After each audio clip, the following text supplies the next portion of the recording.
Hey guys, how you doing? Doing well here. Girls are in school right now, and everybody's good. I'm struggling to just avoid admitting or don't admit that I have allergies, and every morning I wake up, a little bit of whatever. And I think today I just kind of reconcile. I'm gonna go to the store and get something for it at least. I don't know. I'll figure it out. Everybody's doing well though. Everybody's healthy. Easter tomorrow, right? That should be a nice long weekend for, I hope, all of us. We hope we can enjoy that time. When the girls were younger, we we used to do Easter egg hunts. The Easter bunny would come, and Sunday we would wake up. There'd be hidden eggs all over the house. I remember very frequently, especially I think this was Lizzie.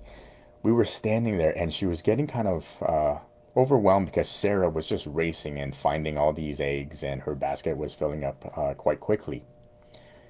I think the cousins were over too, so Leah and Zoe were there as well. And again, everyone was just again baskets were getting filled. Lizzie was standing there, and she wasn't getting upset, except the lonely little egg that she had in her basket was just, as a parent and as anything, it just looks kind of sad. So I would guide her a little bit. We would lead her, and she was standing there at one moment, and there was an egg like right in front of her. I mean, all she had to do was look down, and you don't want to kind of give it to her. You want to kind of earn a little bit so she has a sense of something. And she's looking around, scanning, and it's like, Lizzie, look down. Now she did find it. She did put it in, and she was excited. It was a good egg. I was glaring at the other girls. Don't come near this one. This one's Lizzie. Don't you dare touch it. This is hers. What I want to talk about today is just that skill that's kind of needed in this. Yes, there's myriad of visual skills needed when you're looking for Easter eggs. I want to talk about figure ground. Figure ground is actually a very important concept that we use in a daily life. It's the I mean, for example, this thing I'm trying to share is not to make you better at Easter egg hunting. Although, I mean, chocolate, who wouldn't want to have more chocolate? I think that's a good thing sometimes. Sometimes, I guess. This is more for reading, for example. When you're going to read, how many of you struggle or know someone who struggles with reading? Maybe they lose their place a lot and they get frustrated and they skip lines or they skip words. Maybe they have to use their finger to track or a ruler, a highlighter. Maybe you know somebody who had a head injury and ever since then they really have a hard time going to big box stores, crowded places. They feel a bit overwhelmed. They're not sure how to navigate through that store. All of that theoretically can imply there's a figure ground issue. Yes, again, there's more than just one issue and one concept that can affect all this. I want to talk about figure ground today. Think about figure ground as the figure, what you're looking at, and the ground, the rest of it, the background. So when you're driving, you're navigating the road, you're looking at the car in front, and you're switching your attention to the next figure, your next point of attention, maybe the other car, oncoming traffic, maybe the car that might be potentially pulling into your lane in front of you. When you're looking at all this figure or all the things you're trying to get your conscious attention to, there is a background.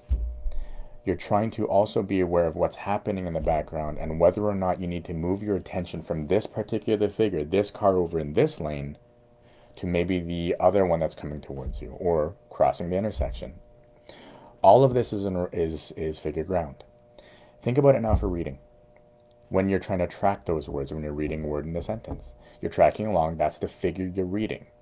And at the same time, you don't want to give that same attention to the rest of the paragraph. I mean, that's just a lot of words now.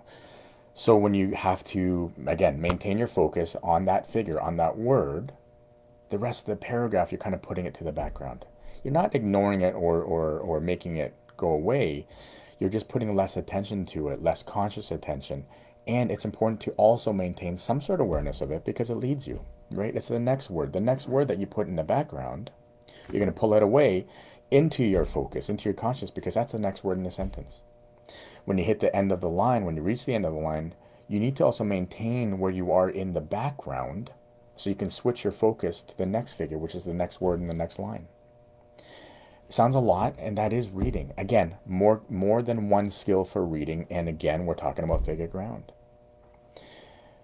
Why did I highlight that person who may struggle with crowded places? Again, If there's a lot of faces, a lot of bodies, and you're trying to move your way through, if everything is figure, if everything is loud, if everything is turned on, and you're unable to, on a high level, an efficient level, a comfortable level, putting the rest that you don't want to focus on to the background, all of a sudden it gets a little overwhelming. I mean, it's a lot of faces in the way, it's a lot of bodies in the way, and all you want to do is reach that one aisle to get the thing that you want.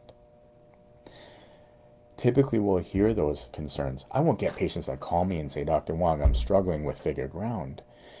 In the process of having discussion, you start to get hints of maybe this is what I should be looking for. Maybe these are tests that we're going to use to kind of discover, is this something that that person struggles with?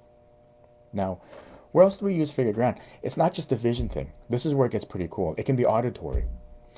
I remember when Sarah was younger, we had a birthday party. It was one of those trampoline parks.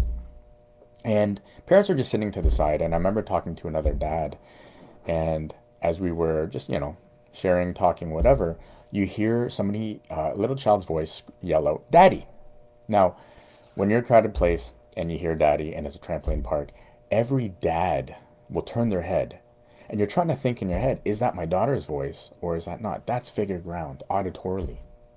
Whose voice is that? Amongst all the laughter, screaming, excitement, you hear Daddy. That's figure ground. And is that the voice of my daughter? Should I give it more attention than just pass it on? That's auditory. Tactile. When you reach into your backpack, your purse, you're fumbling around looking for keys. My wife will task me sometimes, Hansel, can you go get my keys? And going in her purse, not that she has a big purse, it's still, there's a lot of stuff in there that I'm not familiar with, so I'm digging around. I'm trying to find those keys with just my hands. Sometimes, I give up. I have to look in and search with my eyes to help give myself a better chance of finding something in her purse. Taste. Taste is one that's kind of unique. How many of you like cooking? I love it. I enjoy it. So how is cooking or taste part of figure ground? If I go to a restaurant with my family and there's a dish that I love and you're thinking, how do I make this at home? What is in here?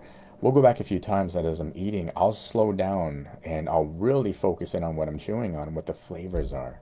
And in my head, I'm kind of picking up, okay, that's definitely garlic. Maybe that's a little bit of paprika. Maybe that's a little bit of sage. And as you pick up these hints, that is figure ground. You're taking these flavors, these tastes, and you're pulling it up to your attention. And you're putting it aside what you have moved on to the next flavor. That's figure ground. Again, very specific in that, and I want to focus on vision. We do vision therapy.